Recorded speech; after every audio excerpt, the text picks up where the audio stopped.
Welcome to Give Permission to Ask Questions, Season 2, Episode 36. Give permission to heal, create a miracle. What? We're talking the big M today. What is a miracle? So there's two types of thought on this. There's either a miracle or there's like statistics involved, right? So some people are like, it's just statistics, like blah, blah, blah.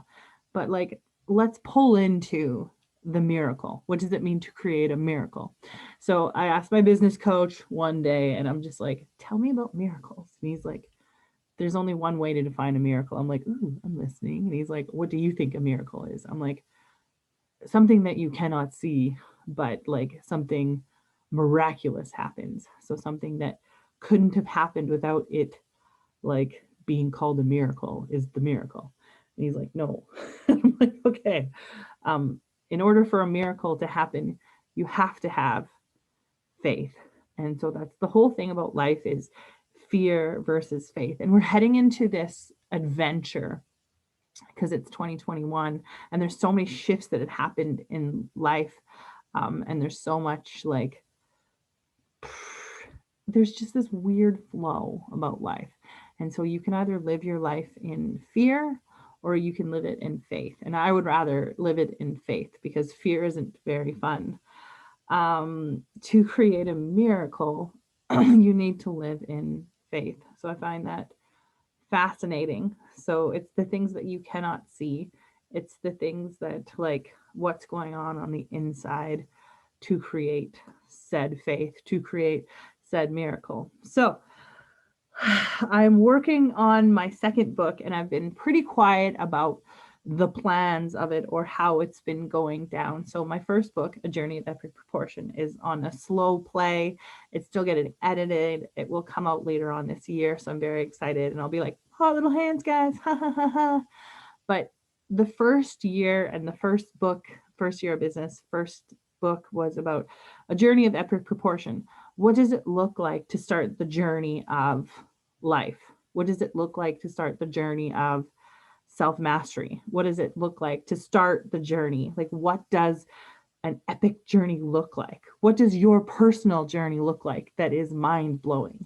So it's kind of like, hey, this is where I came from. This is where I am right now. And this is where I'm going. So that's book number one. It stands on its own and it holds just an amazing first year in business. And because it's my second year of business, I was like, I have to write about it. I'm a writer at the end of the day. So like very exciting. And like my company is very exciting. My company is learning and growing. And we do work with top executives that hate their jobs, can never quit their jobs because they make good money, but they don't know how to have like a fulfilling life within their career or like the sum total of their life, because career development is the sum total of your life, including your career. So like, yes, the niche is career and everyone's like, especially entrepreneurs, they're like, I don't have a career anymore. I'm like, but you do. You're an entrepreneur. That's a career. It's like there's a knock code that says 0125 entrepreneur because it's other business owners. So I wanted to talk about the book, chapter two, or sorry, year two in business, and how there's all of a sudden 20 more missions to go on. So instead of just like you're learning how to kick, punch, block, or features, advantage, benefits, they kind of go in and they get deeper meanings and you have to do it more aggressively. And like, yes, people know you in business, but there's so many more people that do need to know you in business. So my second book is called Round Two, Ding, Ding, Ding, Grace and Glory. And one of the reasons why I wanted to be in business, because I remember being a little girl. So I sat in little girl and was like, who do you want to help? What kind of person do you want to become? And I was like, rich people hate their lives. That's weird. Like there was this weird dichotomy. Like your money doesn't mean anything to me. It means nothing to me. The integrity that you have, your body language of how you approach life, how you talk to people, how you care about people matters to me. So it was always what the little girl Lorette wanted to do was help the rich people become rich in other things besides money. Like there's way more to life that we do not see. And honestly, I wanted to create miracles along the way. I wanted to see the richness of life. I wanted to see streams of living water. I wanted to see the flow of life and like the spark within the soul, the mind, the spirit, the soul get excited in people. And how do you spark the soul? You learn and you get excited about something that you're interested in, right? We don't have that conversation about our top 4 values anymore because it's just not an everyday conversation. It is to me because I run Phoenix Career Development and I believe in match. Once you understand your person, like your personal values, and you understand the other person's personal values, you can fit and see if you believe in the same or different as people. There's just understanding terminology. And so book number 2 is about self-mastery. The first chapter, I'm 5 chapters in. I'm deep in it's only March, but it's almost the end of March. So I just wanted to like update you guys how my second book is going. So I'm 5 chapters in. Really, I'm just going to keep writing each month a different chapter based on like the terms and concepts that I picked out at the beginning of this year, at the end of December in 2020, because I was like, I get excited about these concepts. I want to learn more about these concepts. I'm very analytical. I'm very in my thought, in my head all the time. Like feelings are so great. Feelings are a superpower, but I would much rather have a conversation about an epiphany, and I would much rather work through something and understand. The life of understanding is fascinating because everyone subconsciously thinks differently than everyone else, and everyone's internal world is completely different than everyone's else. But that's communication. And I do believe in synergy. I do believe in like creating this mind-blowing power up from having conversations with people, and how like learning and growing with other people is amazing. So the first chapter of the second book, round 2, ding ding ding, is business is the video game. And I'm really tired. Like I had an ex that played video games the entire time that we were together and didn't pay attention to me. And by our second, like we were together for 7 years, so by the last 6 7 years, he stopped talking to me. He stopped communicating with me. It was the loneliest time of my entire life being in a relationship. So I do not respect people that play video games. It's just a personal bias, right? I'm just like, because the game of business is so fun. The game of real life can be created much more mind blowing than a video game. And I believe in the power of creativity. I believe in the dream career. I live the dream career. I live, eat, breathe, sleep, chat. I'm a workaholic, but I love it, right? And so I have a personal life too. I'm not like, but if I could play in my dream career, if I could play in the CEO of Phoenix Career Development my entire life, that's the dream for me. That's the love. And I know eventually I can like teach and train and then walk away because I love leadership. That's probably my 7th value in life. So the video game of life is good. And no one tells you that sometimes you suck at the video game. You suck at the real life video game of life. And that's why it's so hard. And that's why most people play video games, because you can actually win at a video game. What if you won at life, though? What if you created a life that was so amazing that you wanted it? So I'm winning at life by sucking, by actually doing the reps of features, advantage, benefits, of introducing myself to people and solving pain points to them. I believe in results. Phoenix Career Development does get the results of your choose your own adventure in life. And it has those conversations because we also believe in personal power, personal, like you have all the right information within you. You just haven't been asked the right questions. So Phoenix Career Development is based on the facts of asking questions and asking the right questions about your career development. So the video game is chapter 1, which is so good. It was so fun to write. Chapter 2 is the concept of abundance, a large quantity of something. Whoops, don't know how to say things. And I love the term of abundance. Chapter or book 2 is really about self-mastery and what does it look like for the concepts that we haven't thought about in a while. Why are we living in lack our entire life? Why can't we live in abundance? So the chapter is about abundance and what does it look like to be abundant and what does it look like to be abundant with other people. I had a date and he's like, if you ever need me for anything, let me know. And I'm like, I will never need you. I don't want a relationship based off of need. I want a relationship based off of I'm whole and complete and you're whole and complete.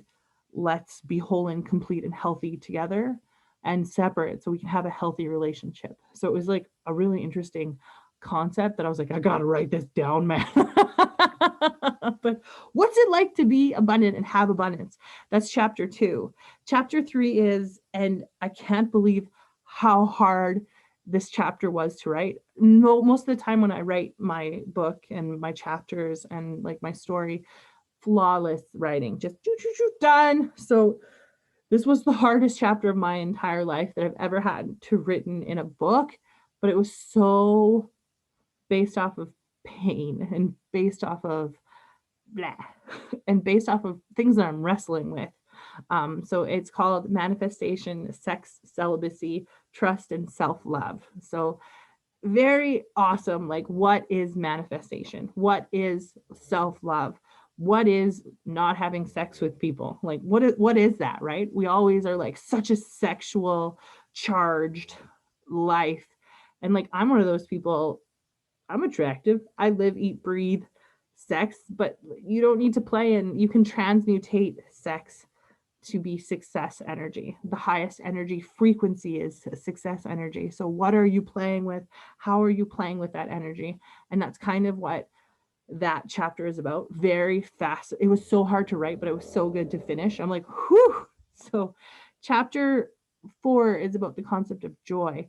And in order to have joy, you must have sadness. But I love, because joy is different than happiness. Joy is stemmed from complete sadness. And like, you can be completely sad and completely happy at the same time. There's this dance going on with feelings. And I find it fascinating, and I don't understand feelings. So I love talking about it and wrestling through that concept. It was fascinating. And I am free, and it feels so good to be free. And joy comes in the morning. So that's what that chapter is called. And then I am working on chapter 5 right now, which is assertive and aggressive. So when I was in university, the second year, I took this leadership class, and this guy was like, he had that deep voice of storytelling. And when he spoke, people listened. He was automatically a leader. Like, if you were respected, or like, you knew that when you had a conversation with him, it was intentional. You knew when you had a conversation with him, he was in power. Like, it was just never said he was like in power. He just was. And I love just the alpha male that cares, the alpha male that doesn't need to say they're an alpha male, the alpha male that leads from behind. Those are alpha males. So, assertive and aggressive is my journey to learning how to be assertive and aggressive. I don't think there's anything wrong with being assertive and aggressive. As a woman, if we turn up the volume really, really loud on our best attributes, they get to be shitty attributes. So, there's just such a bad name for being assertive and aggressive as a woman. And I'm like, I'm assertive and I'm aggressive as a woman when I need to be, and I get stuff done. So I love that chapter. It's molding into something amazing. So, and then other concepts that are coming. April is cultivate and develop. What are we cultivating in our life? What are we developing? April, May is feeding the soul. What does it look like to like feed the soul properly? What are you reading? Like, what are you listening to? What are you putting in your body, right? Whole body healing. So I'm really excited. I have no idea how to feed the soul. Do you know what I mean? I don't actually know what that concept means. I just know I'm really excited about learning about that concept. That concept gets me excited. And then for January, sorry, I meant to say June, because that's my birthday month is June, and December, because I was going to circle back, whoop, and have the same concepts again. So we're going to have the same concept of abundance. We're going to have the same concept of joy. We're going to have the same concept of like cultivate and develop. So June is humor and playfulness, and that's just going to be the definition of the funnest month of my life. I usually take a week off of work that week and don't even do anything really. Like, I just, nope, this is a me week. I do what I want. I'm so excited about that. So the book is the second book is coming along quite nicely, very flawlessly. It's written with pain points in each chapter, and then the resolve of the pain point, because that's what good writing is when you have a problem and a solution, the results, right? So that is the secret, and that's what's going on with me and the second book in the second year of business. And the healing um, miracle of today was the little girl wanted to write. The little girl was good at writing. I'm very good at writing. I back it up with my writing, and it's coming, and it's so exciting. And like, no, like I have this book, um, which is chapter I think it's 4 or 6 is the healing journey is in here. And it all started with the healing journey. So this is why the miracle of life is I was very sick and almost died. And I did. There was like beeping all around me. And death is very easy. Death is very comfortable. Death feels comfortable.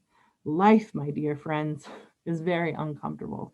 And so I'm living in this growth of life, and I'm living in this self mastery of life. So, like, this was my birthday last year. We wrote um, a healing journey, and it just seemed to like culminate. Like, you have to write more of it. You have to step into your power, lean into it, and write your own personal book, your own personal journey. And like, I am a writer. So now, like, with getting a journey of epic proportion published, it's time to get like round 2, ding, ding, ding, published.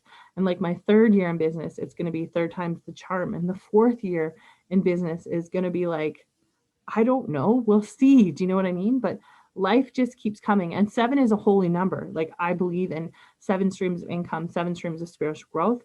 That's going to be in like year 7, probably, is how many spiritual growth things do I know? How many streams of income do I actually have? And hopefully it's 7 and 7, because there's a holy number going on. I love the mirror of